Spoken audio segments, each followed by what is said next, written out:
This conference will now be recorded. Okay, we will start. I'm audible now. Yes, sir, you're audible. Okay. चतुर्मुख समारंभां वाग्भटाचार्य मध्यमाम् अस्मदाचार्य पर्यन्तां वन्दे गुरुपरम्पराम्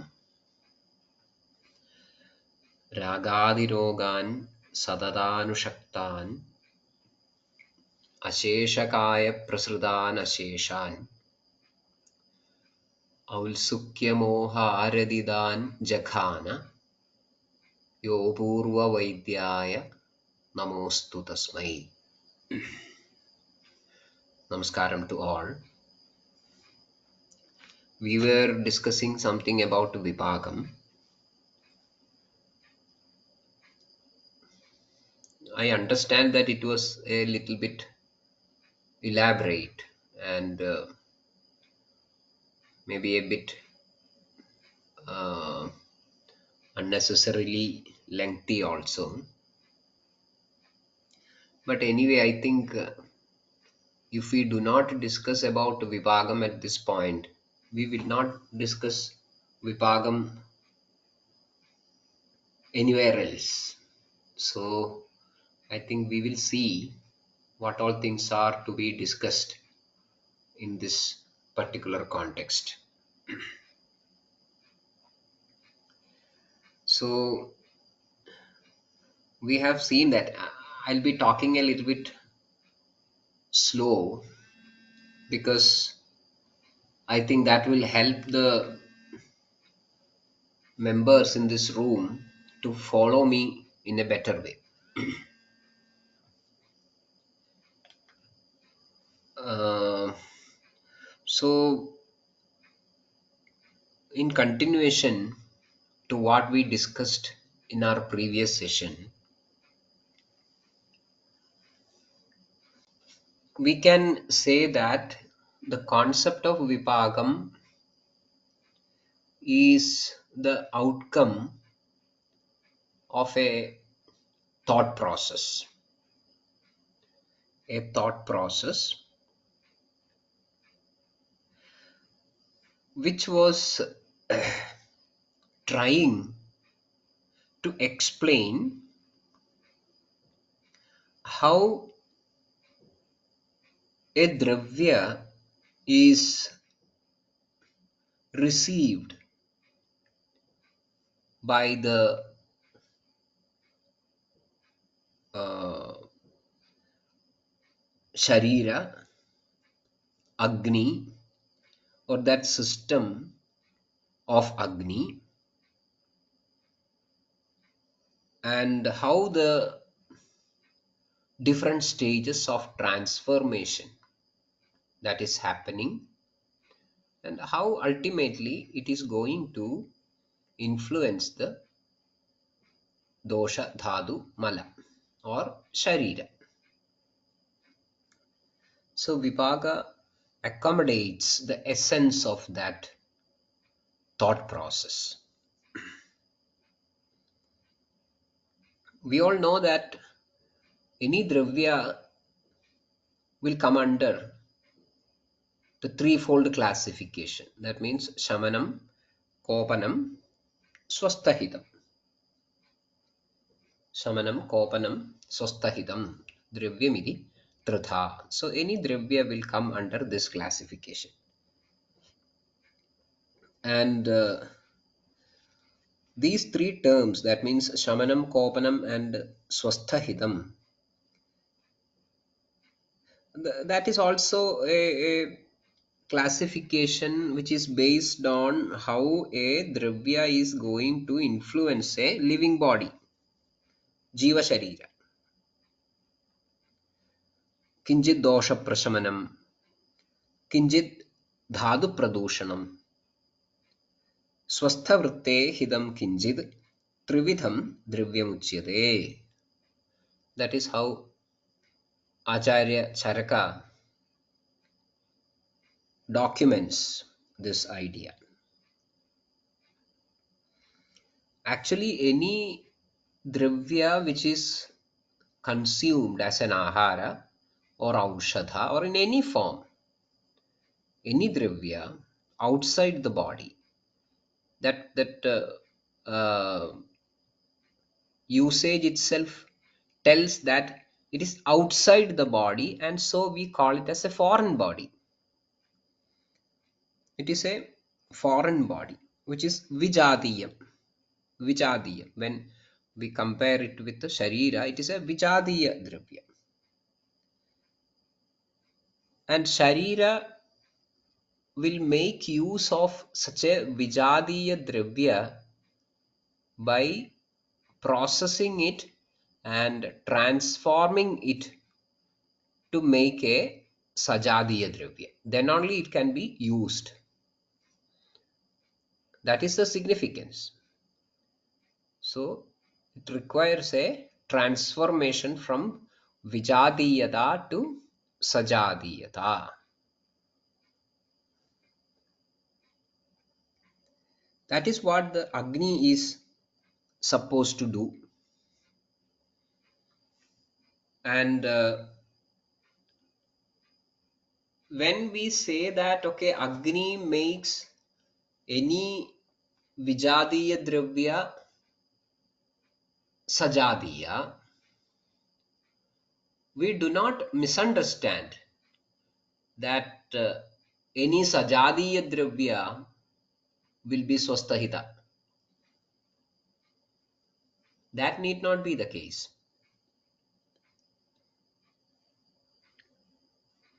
That is why we have got that Trivitha Vibhajanam, threefold classification.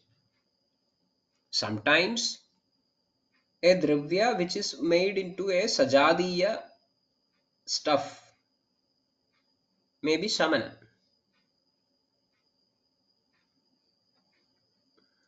What is the meaning of shamana at that point of time or at this context? Anything which can bring a vruddha dosha, need not be one single dosha, sometimes more than one doshas. A vruddha dosha to samavastha. If you further continue its usage, then further down to a kshayavastha even,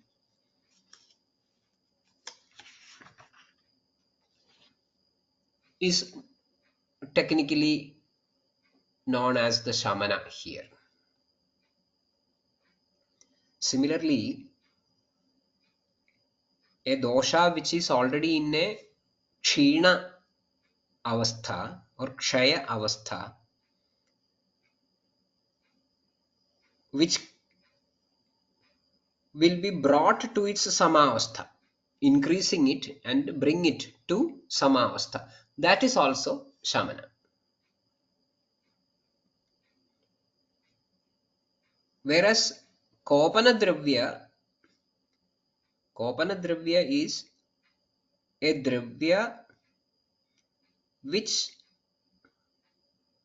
tends to increase a samadosha. That is actually vardhanam. It is vardhanam. But we can see that in Ashtanga Hridayam we find it as shamanam, kopanam, not vardhanam. Kopanam. So such a dravya actually will not limit its influence to the level of increasing the dosha, but it will make the dosha powerful to cause dhadu dushti as well. That is why the word kopana is used, not vardhana. So that potential to bring dhadu dushti or involving the level of dushya, that is also reflected in that usage. And interestingly, Vagbhada makes some change in the usage, isn't it? Charaka uses the word dhadu pradushanam. Here it is kopanam. So even you can say that this dhadu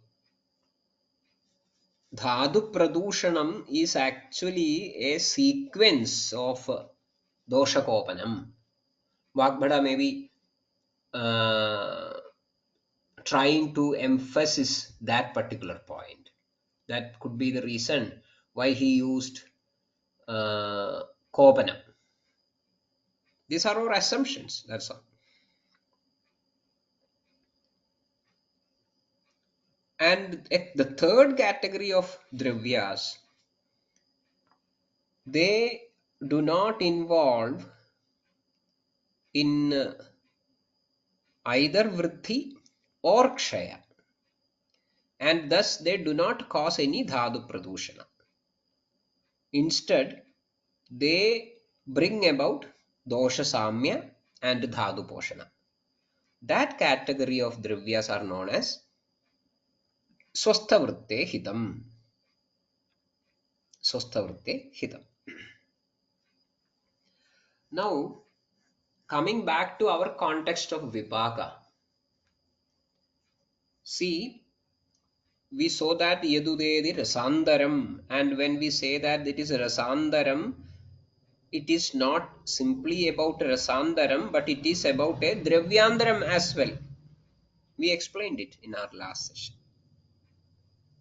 There is a dravyandaram. That is why there is a rasandaram, because rasa cannot stand alone. It is dravyasritam. So, how this newly evolved dravya, which is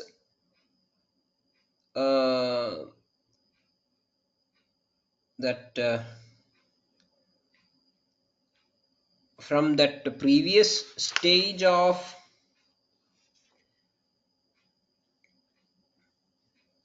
that foreign body feeling, or that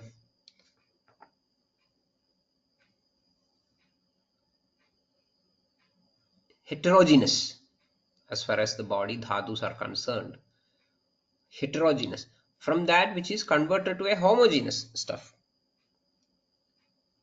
So that dravya, that dravyandaram, or newly evolved dravya, how it is going to influence the sharira. On a finer reading, please listen, on a finer reading, we can say that it is not just about influencing the sharira. That is a very highly generalized approach.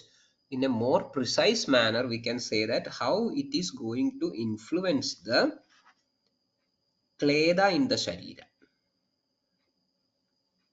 How it is going to influence the sharira kleda. That explanation you can read between the lines when we look at the concept of vipaka. So that way, the doshas influence the sharira kleda in three ways. That means influenced by or driven by the kapha, a madhura kleda, driven by pitta and amla kleda, and driven by vada, kaduga kleda. And when there is a samyak yoga of these three types of kleda, of course they are residing in the same pool and circulating through the same srotas. So when there is a samyak yoga of these three types of kleda, that means madhura, amla and kadu, sharira experiences, the person experiences swasthya. The person experiences swasthya.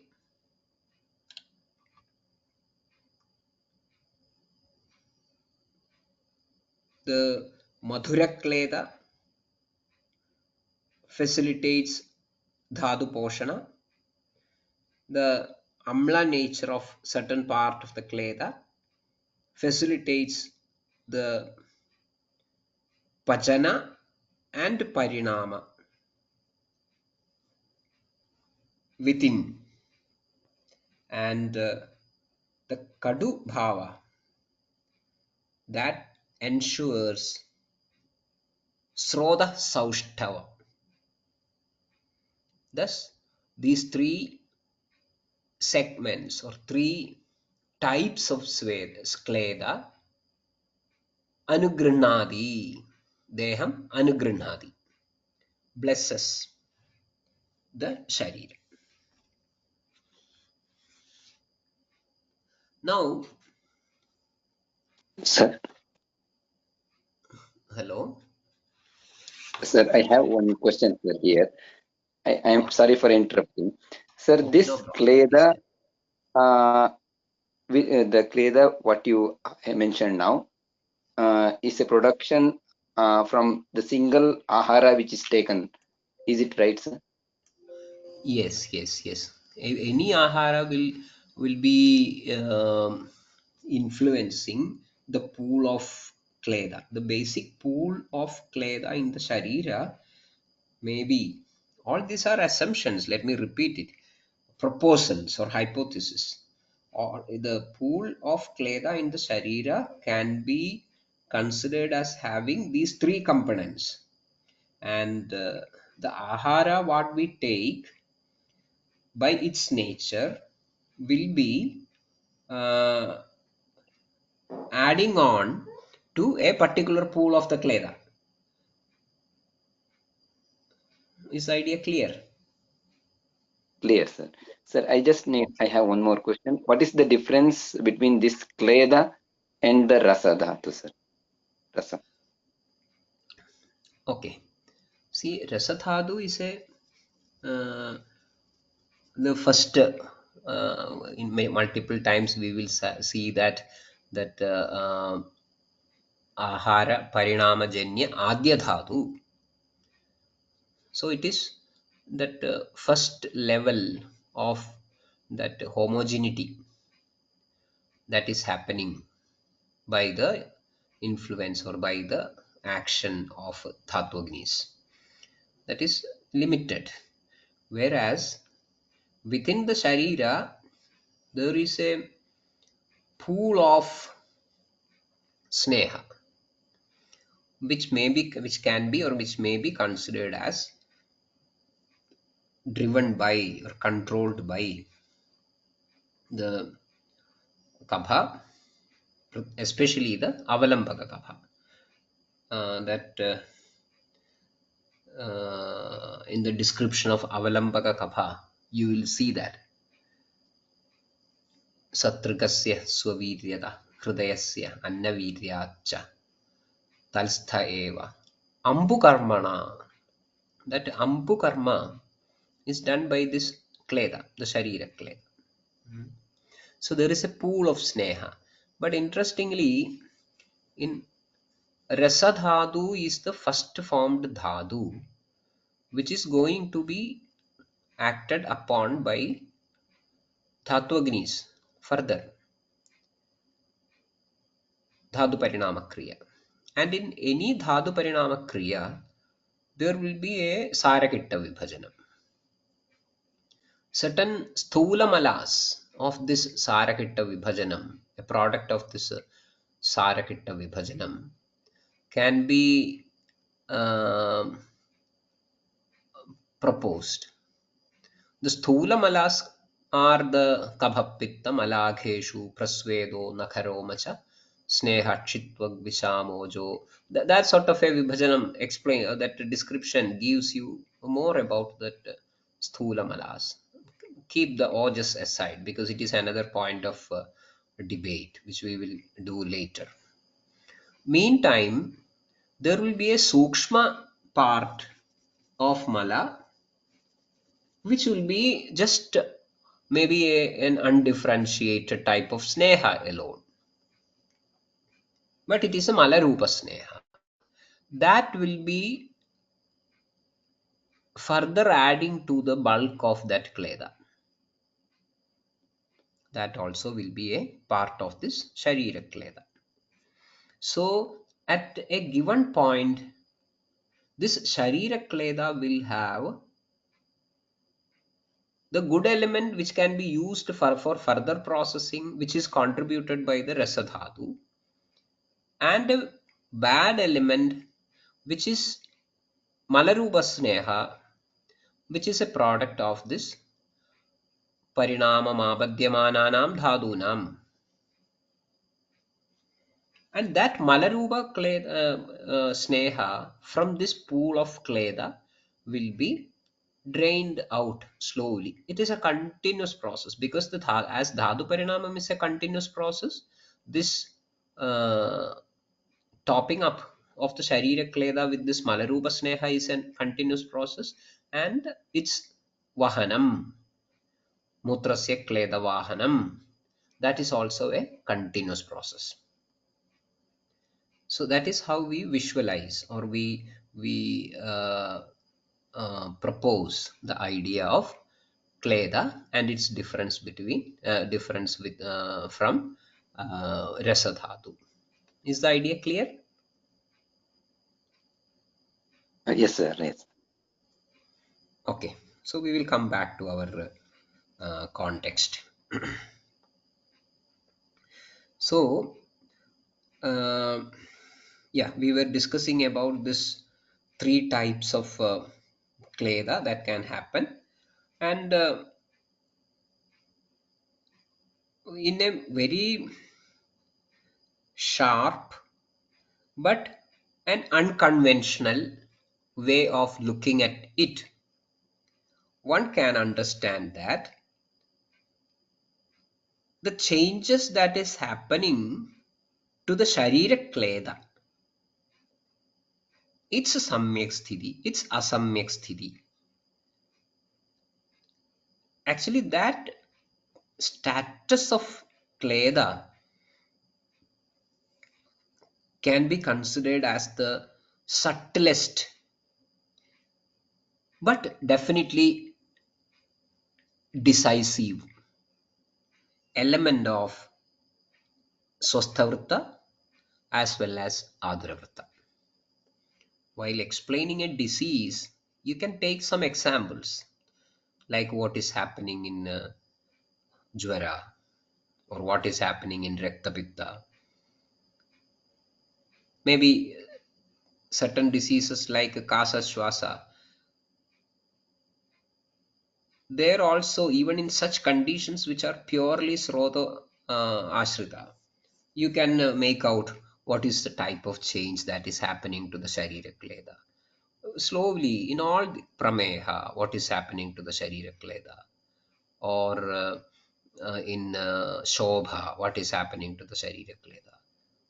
Everywhere, you will be able to make out on a finer assessment what is happening to the Sharira Kleda. And in all treatment situations, while prescribing Langhana Chikilsa, while prescribing Brahmana Chikilsa, while planning for a Shodhana, or while planning for a Purva Karma, or while prescribing or selecting a particular Aushadha Kalpana, like, okay, here we will be using a Tikta Rasa Churnam here, or we will be using a Kadu Rasa Vadagam here, or we will use a Tikta Kwadham here.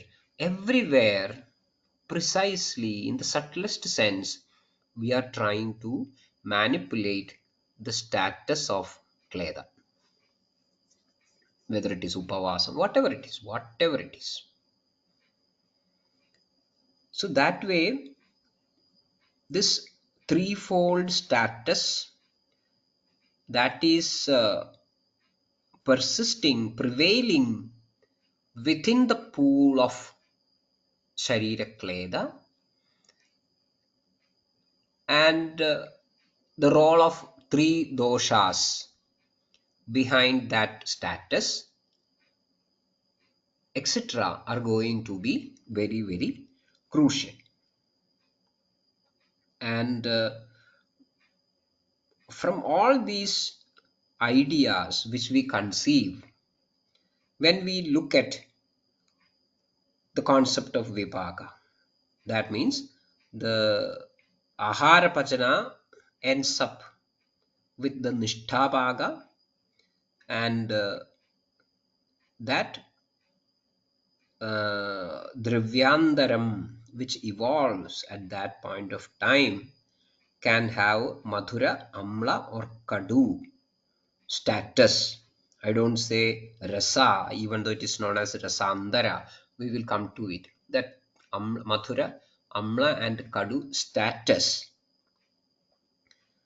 that thought process, and the very idea of accepting Vipaka as a principle worth pursuing in Dravya Guna Vijnana, all these things are making a very interesting reading of these basic principles on a higher plane.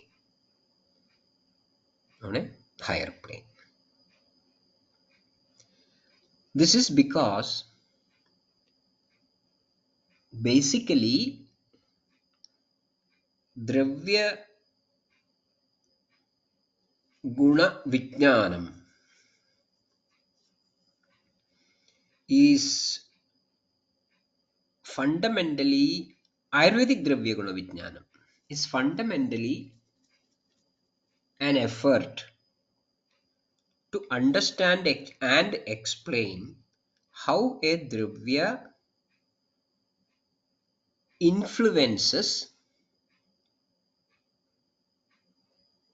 dosha dhatu mala yukta sharira. How a dravya influences either positively or negatively a dosha dhatu mala yukta. Dosha dhatu mala moolam sada dehasya. Such a sharira. Actually, the entire exercise of dravya guna vijnanam can be seen spinning around this observation. Now, if you come to Charaka Samhita, just for a Shakha Chankramanam, or to understand what the higher texts were thinking about this concept of Vipakam, that will make an interesting piece of reading. Somebody is asking for a reference. Charaka Samhita, it comes in the 26th chapter of Sutrasthana. 26th chapter of the Sutrasthana, maybe somewhere around the 57th shloka or 58th shloka, like that. So when you look at it, we find in Ashtanga Hridaya we already saw some sort of a definition type of explanation, isn't it? Jadharena Agnina Yogad Yadudevi Rasandaram. That is what is shared now in the screen. Rasanam Parinamande Savipaka iti smrta. So Vakbhada puts his efforts to define Vipaka in a systematic way. This is Vipaka. But we will not see that sort of a definition in Charaka Samhita. We cannot see. Instead, or still, it is quite interesting. That note is quite interesting. We can find that, okay, this Charaka, Acharya Charaka is very neutral or even very inert, udasina, in explaining this portion. It goes like this. Param chado vipaganam lakshanam sampravakshyate. Param chado vipaganam lakshanam sampravakshyate. So now I will explain the Lakshana of Vipaka. Up to that, it was description about Rasa. And now he offers to give the Lakshana of Vipaka. The word is Lakshana. Vipakanam Lakshanam Sampravakshyate. Then, so we eagerly look forward, or we do expect that, okay, now Charaka will be defining Vipaka. But when we go further forward in the next sloka, we find that Kadutikta Kashayanam Vipaga Prayashak Kaduhu Amlomlam Pachyate Swadur Madhuram Lavanastatha. Kadutikta Kashayanam Vipaga Prayashak Kadu Amlomlam Pachyate Swadur Madhuram Lavanastatha. What is the meaning? Meaning is Kadu, Tikta and Kashaya Prayashaha. Most probably Vipagaha Prayashakadu. These three rasas, they have Kadu Vipaga most probably, most often. Most often they have Kadu Vipaga. Amlaha Amlam Pachyate. Prayashaha. Amla rasa becomes Pakwa to become Amla. And Swaduhu Madhuram Pachyate. Lavanaha Tatha Madhuram Pachyate. So everything what we have seen so far in Ashtanga Hridaya. But where is the Vibhaga Lakshana? He offered to explain Paramjado Vibhaganam Lakshanam Sampravakshyate. But where is the Vibhaga Lakshana? Lakshana means the something with which the Lakshya can be known. Kadutikta Kashayanam Vibhagaha Prayasha Kadu. Where is the Lakshana? That question is natural. Then when we go further ahead in the text, it is again very funny. What is that? We find that Acharya explains something about the rasa. He already discussed the rasa, concluded it, and then he started explaining Vipaga, and he offered to give the Vipaga Lakshana, which he did not give. Immediately he switches over to an explanation about rasa again. What is that? Madhuro Lavanam Laucha Sniktha Bhava Trayo Rasaha Vadamutra Purishanam Prayo Mokshe Sukha Mataha. Same chapter, 26th chapter, Charakam Sutra. Madhuro Lavana Amlaucha, the first three rasas. Sniktha Bhava, because of their Sniktha Bhava, Vadamutra Purishanam Mokshe Sukhaha Mataha. They are to be identified or known as causing Sukha. What Sukha? Mokshe Sukha. In the release. Moksha is release. In the release. Something which makes the release easy. Mokshe Sukha. In the release of what? Vadamutra Purishanam. Is this about Vibhaga? No. Rasaha. These three rasas are known or are to be known as those which eases the release of Vadamutra and Purisha. Then Kadutikta Kashayaha tu Rukshabhavad Trayorasaha Dukkhaya Mokshe Drishyande Vadavinmutra Retasam. Vadavinmutra Retasam. A fourth principle is also included, that is Retas. Kadu Tikta Kashayaha. They are Ruksha. And because of their Ruksha Bhava, they makes the release of Vada Vinmutra Retas Dukkhaya, difficult, tough. That is what we see further in that context. So here it is about rasa, not about vipaga. Do not forget. And here we find that based on two criteria, that means snigdhata and rukshata, Acharya Charaka explains how rasas influence malapravritti. How rasas influence malapravritti, or at least the pradhana vega pravritti. In one point we find retas, which is not a mala, but I think it is a part of a vega. So that is why it is included, and that is why artava is not included, which is not a vega. So how rasas will influence doshas is already explained.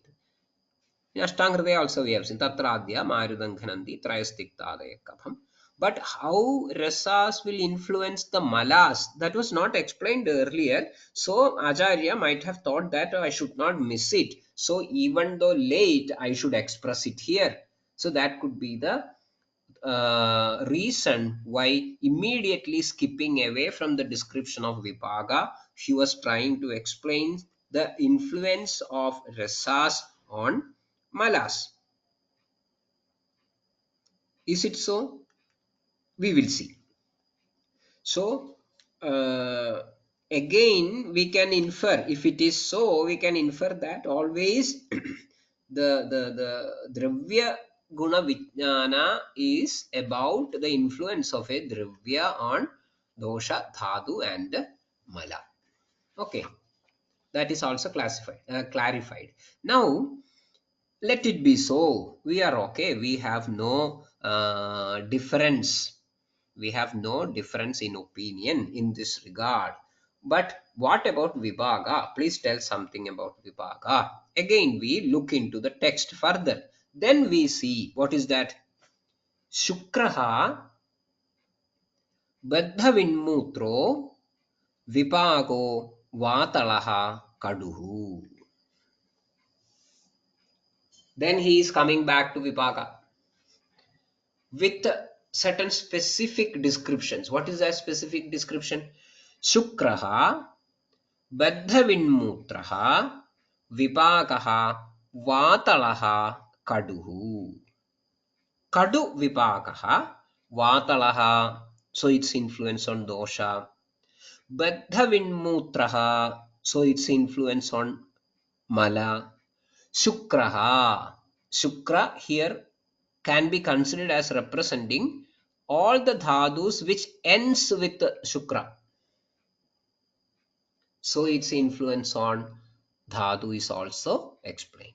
So kaduhu vipagaha vatalaha shukraha baddhavinmutraha. So the influence of kadu vipaga on dosha, dhatu, and mala is explained. Similarly, Madhuro srishtavinmutro vipagaha kabhashuklalaha. Kabhashukralaha. Madhuraha vipakaha kabhashukralaha, influence on dosha and dhatu. Srishtavinmutraha, influence on mala. Then pittakrit srishtavinmutraha pagomla shuklanashanaha. Amlaha pakaha pittakrit shukranashanaha srishtavinmutraha.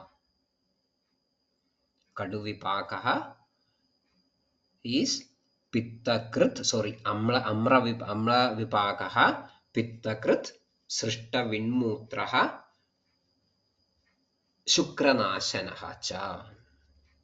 So now we find the influence of three vipagas on dosha, dhatu, and mala. Of course, it is a highly generalized explanation, but that is very crucial as far as the definition of vipagas are concerned. Accordingly, we understand that Kadu Vibhaga is Vadavarthaka, Amla Vibhaga is Pittavarthaka, Madhura Vibhaga is Kaphavarthaka. That is the dosha Swadhina. Similarly, Madhura Vibhaga is Dhadu Poshaka. The other two are Dhadu Kshaya Krit. Similarly, the influence of Vibhagas on the Mala, like Baddhavinmutra Krit Kadu Vibhaga, Srishtavinmutra Krit Madhura Vibhaga,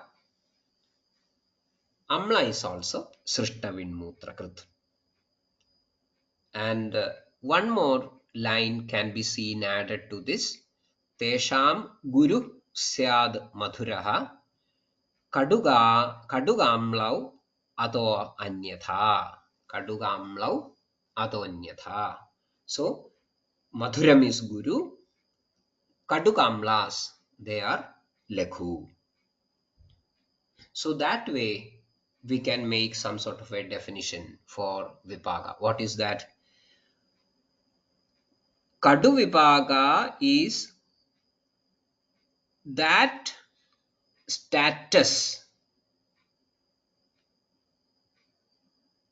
achieved by a Dravya after Jadharagnipaga, wherein it is becoming Vadavarthaka, Dhadu Shoshaka, Vinmutra Bandhaga, and that Vibhagam should be understood as Leghu. Similarly, Kabhavarthaka, Dhadu Poshaka, Vinmutra Pravartaka, Guru Vibhagam is known as Madhuram. Pittavardhaka, Dhadu Shoshaka, Dhadu Kshayakara, Vinmutra Pravartaka, Leghu Vibhaga is known as Amla. So now we get an idea how the Bhutas within a Dravya is getting shuffled and rearranged by the action of Jadharagni. And Vibhaga is an assumption which throws light into that change happening to a Dravya. And ultimately, how this Dravya is going to influence the Sneha Sanchaya in the Sharira, which is otherwise known as Kleda, Sharira Kleda. So that way, Vibhaga can be understood as an attempt to explain this influence of a Dravya on Sharira once it undergoes Jadharagnipaga, but using the technical term of rasas. That is a conflicting idea. Why the same terminology of rasa was used? That is a conflicting idea, which again can be discussed in length. Now, from this point, we will climb up at this particular idea which we have created and see around, look around. Then we can understand that this is not a unilateral, unopposed monolithic idea about Vipaka. It was not so. There were many discussions documented about the concept of Vipaka. If you look at Ashtanga Sangraha, we can find one Purva Paksha. That Purva Paksha is of an Acharya called Parashara. We don't find such an Acharya in many situations. But now we find him, Parashara. We find the opinion of Parashara quoted by Sangraha Vagbhada, not Hridaya Vagbhada. What is that quote? It is like this: Pagastrayorasanam. No difference in opinion. Pagastrayorasanam. Amlo amlam pachyade kadu kadugam. There is difference. Amlo amlam pachyade kadu kadugam. Chatvaronnye madhuram. Chatvaronnye madhuram. The remaining four, Swadu, Tiktam, Kashayam, and Lavanam, they become Madhuram. One more opinion, Sangirna Rasastu Sangirnam. Sangirna Rasastu Sangirnam Pachyade. Sangirna Rasastu Sangirnam. Or as shown in this text in the shared page, Samsrishta Rasastu Samsrishtam. That is also a padham of Parashara Paksha. So Parashara comments or makes an observation that I do agree with the idea that there are three vipakas. Amla rasa turns out to become Amla rasa, Amla vipaka. Kadu to Kadu. The remaining four, they become Madhura at the end of Paka. And in the case of those dravyas having Sangirna rasa, the vipaka also will be Sankirna. That is what Parashara was observing.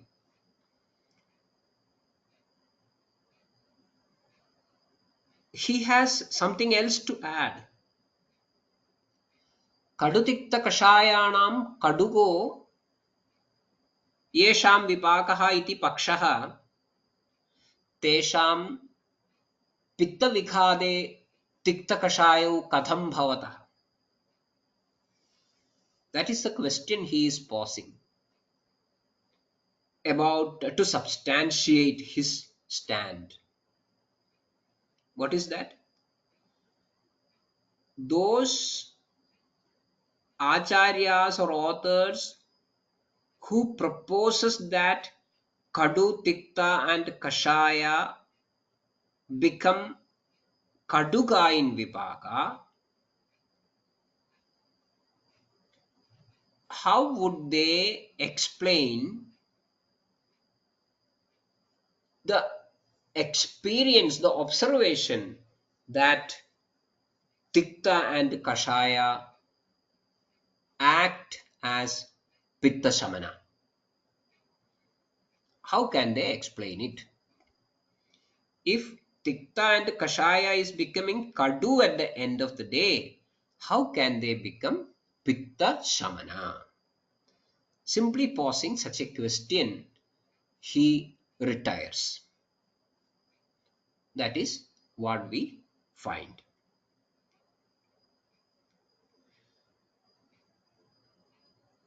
I don't think that it is a very strong point or a very valid point of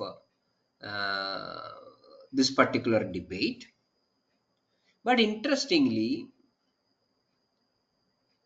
Sangraha Vagbhada brings this point into the debate as a Purva Paksha, of course, and does not deny when a Paramatam is presented and its proper Ghandanam is not done, that shows some sort of a leniency of this author to that Paramatam. So, does it mean that the Sangraha Vakbhada was also lenient about this Parashara Paksha? We do not know. Because basically, these are all Anumana. Anumanam. Anumanam is supposed to be a very powerful pramana, no doubt. But it has got its own limitations as well. That also should be understood. As a pramana, Anumanam is very strong tool, no doubt, but it has got its own limitations as well. Anumanam. Anu means paschat, later. So Anu means pratyaksha purvaka. First there is pratyaksha. Based on that, Anu, paschat. After that observation, you are drawing some inferences logically. And that logic put in the Anumana, they are known as Hetus. So if Hetu is not proper, obviously the inference also will be not proper. So such that is the limitation of Anumidi Jnana. I'm not going to details of Padartha Vijnanam or Darshana. But in our context, when we discuss about the Parashara opinion, Parashara's opinion, see, in this Anumana also, there should be a Pratyaksha. Then only from that Pratyaksha, you can draw some Anumana using proper Hedus. Here the Pratyaksha is the Karma. What Karma a Dravya, a particular Rasayukta Dravya is doing in the doshas. That observation is taken here authentically as Hedu by Parashara. Tikta Kashaya Rasas are very famous for their Pitta Shamanatva. So, if they become Kadu in their Vipaga, how can they become Pitta Shamana? So, they cannot become Kadu, but he proposes that they will become Mathura, which is Pitta Shamana.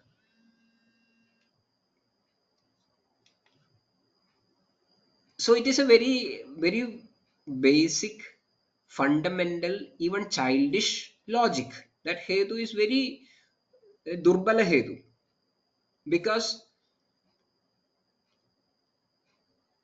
Parashara proposes that Kadu, Tikta and Kashaya along with Lavana will become Madhura in their Vipaka, because we have seen that Tikta and Kashaya are becoming Pitta Shamana. But then how will the Tikta and Kashaya will become Kabhashamana? If we go by the proposal of Parashara, using the same logic, then how Tikta and Kashaya will become Kabhashamana? That issue is not addressed by Parashara. He is least bothered. So it is very such a childish argument, but still Sangraha Vagbhada gives a place for that argument in his text, which is quite strange. Similarly, there are again there are further flaws in his argument. What is that? Uh, Parashara agrees the point that Lavana is becoming Mathura. Then how Lavana will become Pittavarthaka? That point is also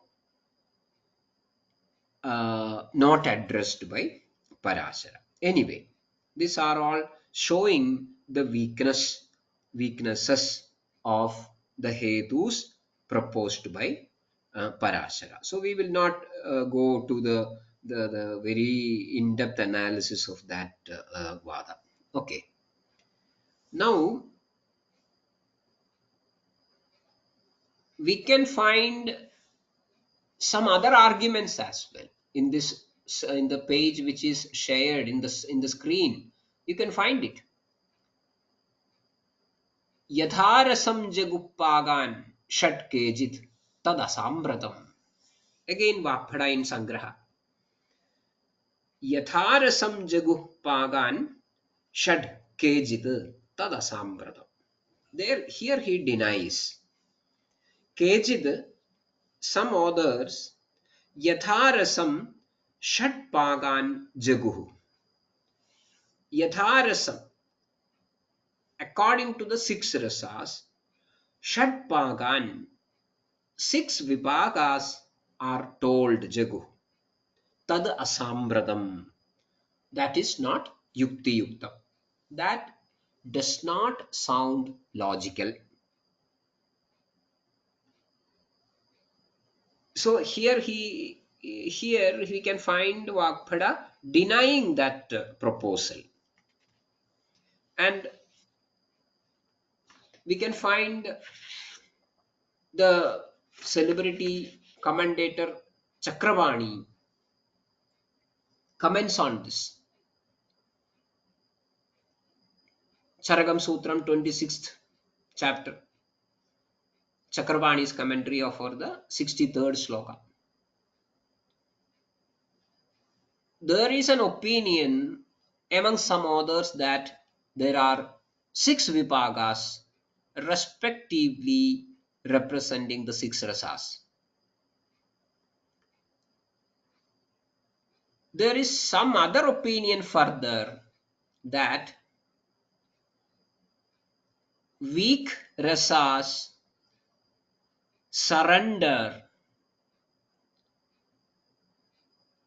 concede in the presence of strong rasas. And for such, that opinion, they say that vipaga is anavasthita, inconsistent. But in both these shad vipaga concept and anavasthita vipaga concept, the dravya is same in before paga and after paga. So their idea of vipaga itself is not valid. If it is the same before Jadharagni paga and at the stage of or at the end of Nishtha paga, what is the need of proposing such a principle like vipaga? So I don't think that it is a point worth discussing. That is how Chakrabarti concludes it. Because basically that those ideas deny or make the concept of vipaga itself invalid. So that is how the points in Ashtanga Sangraha are discussed in various contexts. Now it will be interesting to look at the proposals of Sushruta in this Vipaka, in this context of Vipaka. That we will discuss in our next session. Now it is already uh, 9 plus our time. So we will discuss it in our next class.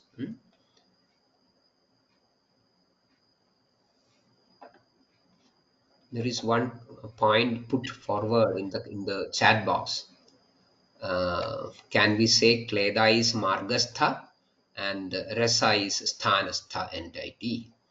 I think I do not know whether I have whether this point was put in the chat box before I explained the idea of Kleda or after that. Anyway, I think what I have conceived about the idea of Kleda and its difference between Rasa is already I explained. Of course, regarding my idea as well, these are all anumanas or proposal or hypothesis. Definitely there may be more than one way of seeing at it. Okay, so shall we stop now, Nilesh? Actually, Nilesh sir is with the patient. So, behalf Okay, of him, I am here. So, we can conclude, sir. fine. All right. Okay, Shubharatri to all of you. Yes, Shubharatri, sir.